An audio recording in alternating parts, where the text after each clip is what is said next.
Assalamualaikum warahmatullahi wabarakatuh dan salam sejahtera. Pada video kali ini saya akan menerangkan berkaitan dengan perubahan keseimbangan pasaran wang, di mana terdapat 3 keadaan. Yang pertama, perubahan dalam permintaan sahaja. Yang kedua, perubahan dalam penawaran sahaja. Dan yang ketiga, perubahan dalam permintaan dan penawaran secara serentak. Di mana perubahan dalam permintaan, kelok permintaan akan beralih sama ada ke kiri atau kanan. Perubahan dalam penawaran, kelok penawaran akan beralih ke kiri atau kanan. Dan perubahan dalam permintaan dan penawaran serentak, di mana kedua-dua sama ada kelok permintaan dan penawaran akan beralih. Jadi kita akan teruskan dengan lebih terperinci bagi semua keadaan tersebut. Okay, yang pertama, perubahan dalam permintaan sahaja. Okay, di mana permintaan meningkat. Okay. Jadi ada keseimbangan yang asal, iaitu pada titik E0. Kelok permintaan D0 bersilang dengan kelok penawaran S0, di mana harga keseimbangan pada P0 dan kuantiti keseimbangan pada Q0. Jadi permintaan meningkat. Ditunjukkan oleh kelok permintaan beralih ke kanan atau ke atas dari D0 ke D1. Jadi apakah faktor yang menyebabkan permintaan meningkat ataupun kelok permintaan beralih ke kanan? So, kita dah belajar sebelum ni faktor-faktor atau penentu permintaan. Itu harga barang pengganti meningkat, harga barang pengenap menurun, cita rasa bertambah, pendapatan meningkat, jangkaan harga meningkat pada masa hadapan, jumlah penduduk bertambah, kemudian kredit dilonggarkan dan juga musim. Jadi berlaku keseimbangan baru pada E1, di mana harga pada P1 dan kuantiti pada Q1. Jadi kita dapati harga keseimbangan meningkat, kuantiti keseimbangan juga turut meningkat. Ini bagi kes perubahan dalam permintaan, iaitu permintaan meningkat. Bagi permintaan menurun, sama juga kelok keseimbangan pada E0, harga P0, kuantiti Q0. Jadi kelok permintaan akan beralih ke kiri atau ke bawah, ke D2. Di mana faktor-faktor yang mempengaruhinya adalah harga barang pengganti menurun, harga barang pengenap meningkat, cita rasa berkurang, pendapatan menurun, jangkaan harga menurun pada masa hadapan, jumlah penduduk berkurang, kemudahan kredit diketatkan dan juga musim. So, ini adalah faktor-faktor yang akan menyebabkan permintaan berkurang ataupun kelok permintaan beralih ke kiri. Jadi berlaku keseimbangan pada E2, harga keseimbangan pada P2 dan kuantiti keseimbangan pada Q2. Jadi kita dapati harga keseimbangan menurun dan kuantiti keseimbangan juga turut menurun. Jadi di sini bagi memudahkan untuk kita nampak pergerakan, bagi meningkat saya akan gunakan warna hijau dan bagi menurun adalah warna merah. Okay, perubahan dalam penawaran sahaja. Okay, penawaran meningkat. Okay, ini adalah kelok keseimbangan asal. Mana penawaran meningkat, kelok penawaran beralih ke kanan atau ke bawah dari S0 ke S1. So, apakah faktor yang menyebabkan kelok penawaran beralih ke kanan? Harga barang keluaran bersaing menurun, harga barang keluaran bersama meningkat, harga input menurun, kemajuan teknologi, dasar kerajaan beri subsidi dan juga bilangan pengeluar bertambah. Jadi berlaku keseimbangan baru pada E1, harga keseimbangan pada P1 dan kuantiti keseimbangan pada Q1. Jadi kesannya harga keseimbangan akan menurun dan kuantiti keseimbangan akan meningkat.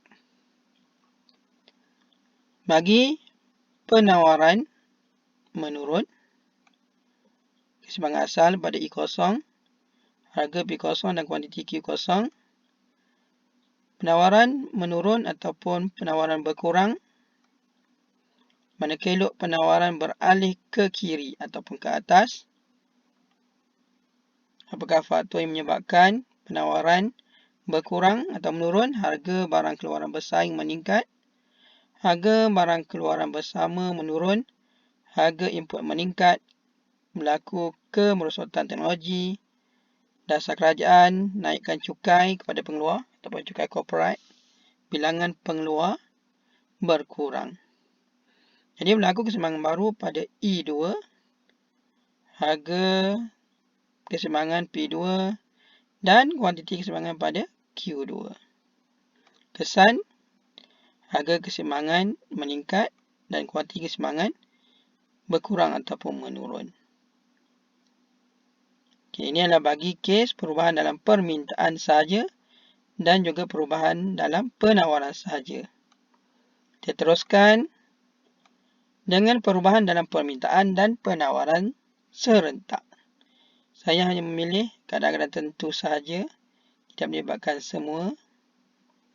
Okay, yang pertama, permintaan dan penawaran bertambah pada kadar yang sama. Jadi di sini merujuk kepada permintaan bertambah, penawaran bertambah pada kadar yang sama. Jadi keseimbangan pada E0, harga P0 dan kuantiti Q0. Okay, dimasukkan dengan pada kadar yang sama. Kita akan tengok nanti kelok dia pada jarak dia samalah, permintaan dan penawaran. Okay, sama seperti sebelum ini. Sekiranya bertambah, saya akan gunakan kelok dia warna hijau. Jadi permintaan bertambah D0 ke D1. Dalam masa yang sama juga, penawaran juga bertambah dari S0 ke S1. Saya tak buat pergerakan serentak supaya kita nak nampak pergerakan tu satu persatu lah. Kalau ikut perkataan tu serentak, dia bergerak sekali. Okay, jadi kita cari yang asal adalah kelok dia hitam-hitam. Maksudnya pada E0 tu garis kelok hitam dengan hitam lah. Jadi kalau yang baru adalah yang sama-sama hijau. Di mana? Okay, pada E1. Kita tengok di situ pada E1 hijau. Garis dia hijau-hijau lah bertemu di situ. Maka didapati harga tidak berubah. Tetap pada P0. Dan kuantiti keseimbangan pada Q1. Jadi kesannya harga keseimbangan tidak berubah. Kuantiti keseimbangan meningkat. Ini keadaan permintaan dan penawaran bertambah pada kadar yang sama. Dua-dua naik pada kadar yang sama. Kemudian permintaan bertambah dan penawaran berkurang pada kadar yang sama. So, satu naik, satu turun lah. Keseimbangan asal pada E0, harga P0, kuantiti Q0. Okay, permintaan bertambah maksudnya keloknya akan beralih ke kanan. Pada D0 ke D1. Kemudian penawaran berkurang, maksudnya dia akan balik ke kiri. Saya menggunakan warna merah. So S1. Maka kita cari yang warna merah dan hijau. Okey, itu pada E1. Kuantiti pada Q0 dan harga adalah pada P1. Jadi kita dapati harga keseimbangan meningkat, kuantiti keseimbangan tidak berubah. Okey, kes seterusnya. Masih lagi perubahan dalam permintaan dan penawaran secara serentak. Pertambahan permintaan melebihi pertambahan penawaran. Ada satu yang lebih besar. Jadi ini adalah keseimbangan asal. Okey, masih bertambah, permintaan bertambah. Kemudian pada D1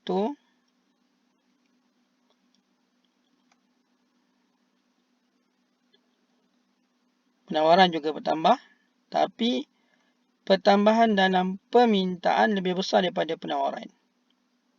Kita tengok jarak dia, permintaan besar, penawaran kecil je. Jadi cari yang warna dia sama, hijau, E1. pada harga P1 dan kuantiti pada Q1, di mana harga keseimbangan meningkat dan kuantiti keseimbangan juga turut meningkat. Seterusnya, pertambahan permintaan kurang daripada pertambahan penawaran. Dua-dua naik, tapi permintaan pula yang sikit. Tadi penawaran yang kecil, sikit. Naik tapi sikit. Di mana keseimbangan asal. So, pertambahan masuk kelok beralih ke kanan. Kelok permintaan dikosongkan di 1. Pertambahan penawaran tetap bertambah juga, tapi lebih besar, iaitu S0 ke S1. Jadi cari yang warna hijau, garis hijau bersilang pada I1, harga P1 dan kuantiti Q1. Jadi kita dapati harga keseimbangan menurun dan kuantiti keseimbangan meningkat. Seterusnya, pengurangan permintaan lebih besar daripada pengurangan penawaran. Dua-dua berkurang, tapi permintaan lebih besar. Jadi keseimbangan asal. Jadi bila berkurang, kelok beralih ke kiri. Dikosongkan di 1 bagi permintaan.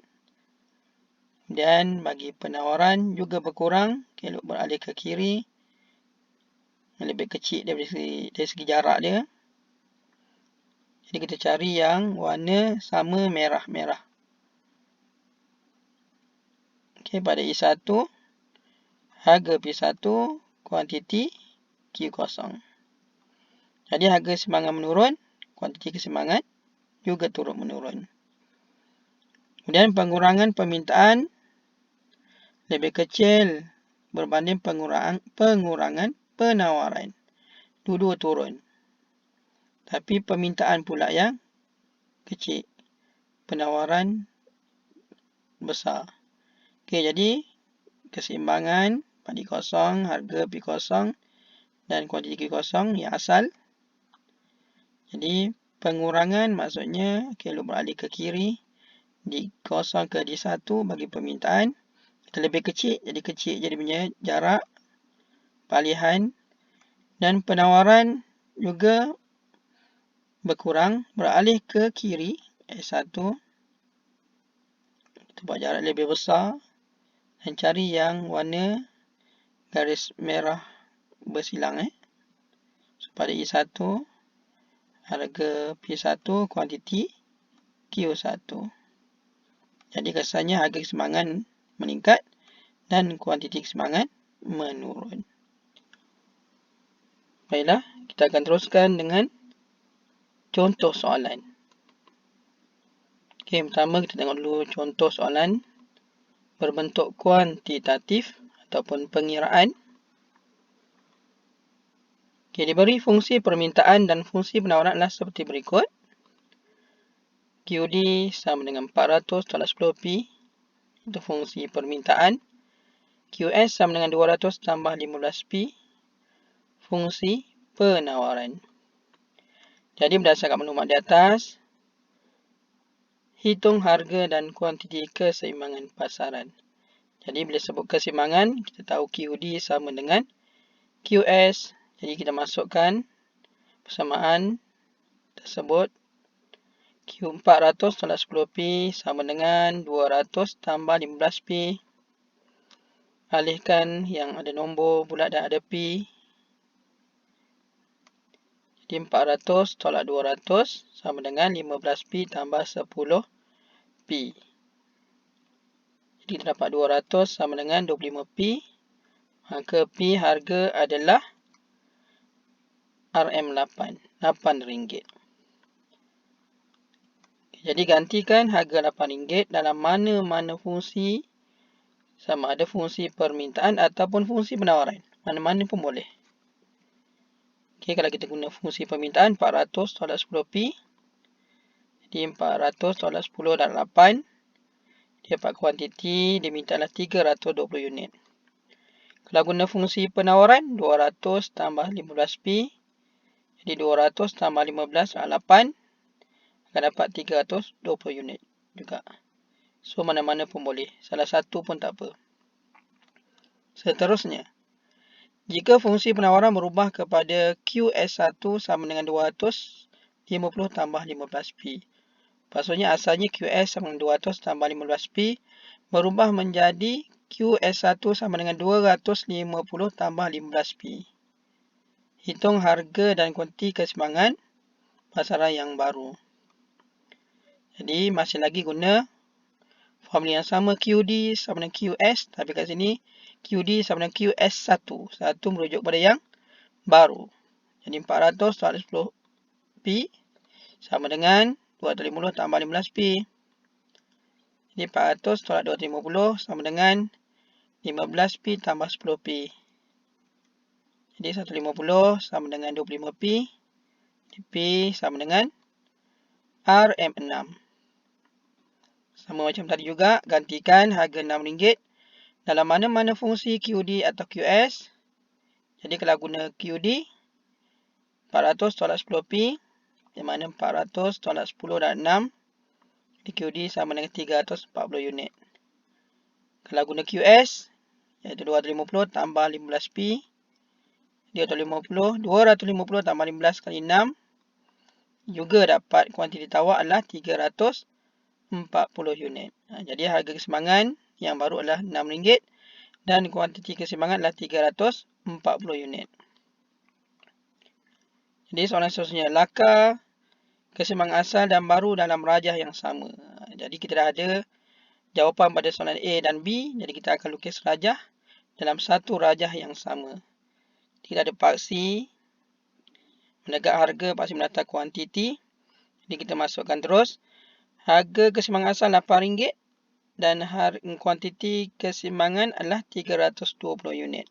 Jadi kita tahu keseimbangan apabila kelok permintaan bersilang dengan kelok penawaran. Jadi macam mana kita nak gabungkan antara A dan B tu. Okey, jadi kat situ sepatutnya ada nilai. Berapakah kuantiti pada paksi nilai pada paksi kuantiti itu bagi penawaran. Okey, mudah aja. So nilainya adalah 200. Macam mana dapat 200? Andaikan gunakan fungsi QS sama dengan 200 tambah 15P. Andaikan P sama 0, maka dapatlah kuantiti adalah 200. Jadi kita ada fungsi yang baru, QS1 sama dengan 250 tambah 15P.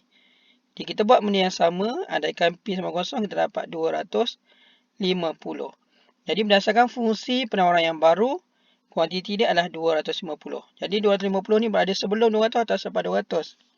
Jadi kita tahu dia lebih besar daripada 200, maka dia akan berada, kelok tu akan berada sebelah kanan. Okey, 250. Kita buat kelok penawaran yang baru, iaitu QS1 sama dengan 250 tambah 15P. Kelok penawaran beralih ke kanan. Okey, jadi dia beralih ke kanan secara selari. Kenapa selari? Sebab kita tengok kecerunan dia masih lagi sama, iaitu 15. Fungsi penawaran yang asal 200 tambah 15P, iaitu 15. Fungsi penawaran yang baru QS1 250 tambah 15P, masih lagi 15. Maksudnya kecerunan dia adalah sama. Jadi dia beralih selari. Jadi kita dapat keseimbangan baru A1. Harga keseimbangan yang baru tadi 6.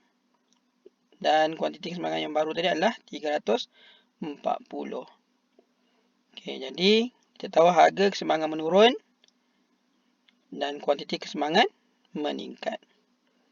Jadi untuk lebih lengkap rajah, kita cari nilai pada pintasan paksi P dan Q. Okey, daripada fungsi permintaan. Jadi kita dapat situ adalah 400. Macam mana dapat 400? Sama macam tadi. Guna fungsi QD sama 400 tolak 10P. Andaikan P sama 0, maka dapat kuantiti adalah 400.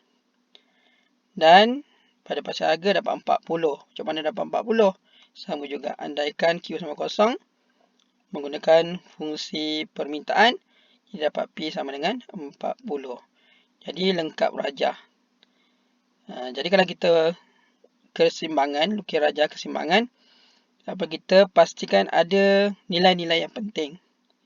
Tidaklah seperti mana kita belajar pada awalnya, akan ada setiap kombinasi. Untuk tahap kita dah faham, maka perlu ada hanya nilai-nilai yang penting dan mencukupi. Seterusnya, tengok pula soalan objektif. Okey, yang pertama, apa akan berlaku pada pasaran jika pertambahan permintaan lebih besar daripada pengurangan dalam penawaran? Ada macam kelok-kelok yang kita tengok tadi lah. Jadi A, harga keseimbangan naik dan kuantiti keseimbangan menurun. B, harga keseimbangan turun dan kuantiti keseimbangan meningkat.